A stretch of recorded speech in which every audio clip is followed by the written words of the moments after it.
नमस्कार मंडळी, स्वागत आहे तुम्हा सर्वांचं. चला तर सोमवारच्या निमित्ताने बघूया आपल्याला शंकर देव काय सांगत आहेत. चला बघूया.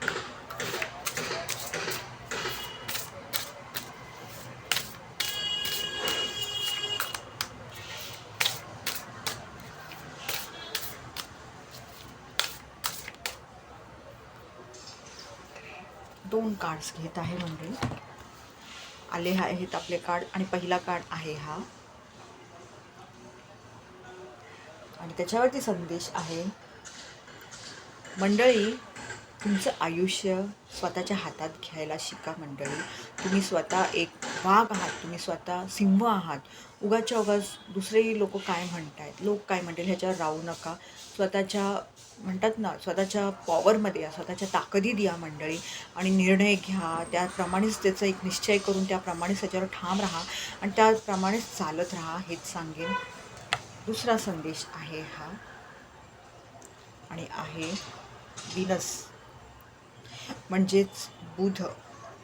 तर इथे खाली जो एक संदेश दिलेला आहे, रोमॅन्स आणि पॅशन, तर तुम्हाला कदाचित तुमचं जर कुठेतरी प्रेमी जीवन व्यवस्थित नसेल तर तुम्हाला हे सांगण्यात येत आहे की तुम्ही बुध जे एक प्लॅनेट आहे, एक ग्रह आहे, त्याच्यावरती थोडं त्याचे काही उपाय करा वगैरे. नक्कीच त्याच्याने फरक पडेल. किंवा काहींसाठी हेही असेल की तुमचा बुध जो आहे ना, तो कुठेतरी आता शक्तिशाली होत आहे. तर त्यामुळे नक्कीच तुमच्या प्रेमी जीवनात खूप फरक पडू शकेल. आणि हे प्रेमी जीवन मी तरी माझ्या म्हणण्याप्रमाणे हे कुठच्याही बाबतीत असू शकतं. फक्त प्रियकर प्रेयसी वगैरे असंच आहे असं मी म्हणणार नाही मंडळी. आणि ते पॅशन म्हणून पण एक लिहिलेलं आहे.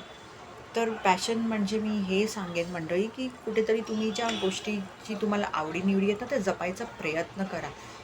किंवा तुम्हाला हाही एक संदेश याच्यातून मिळत असेल मंडळी की तुमचे जे नाती संबंधी आहेत त्याच्यात तुम्हीसुद्धा काही गोष्टी म्हणजे म्हणतात ना, काही गोष्टी नवीन नवीन काहीतरी करायचा प्रयत्न करा. तुमचा बुध नक्कीच त्याच्याने खूप शक्तिशाली आपोआप पण होत जाईल, हेच सांगण्यात येत आहे. धन्यवाद.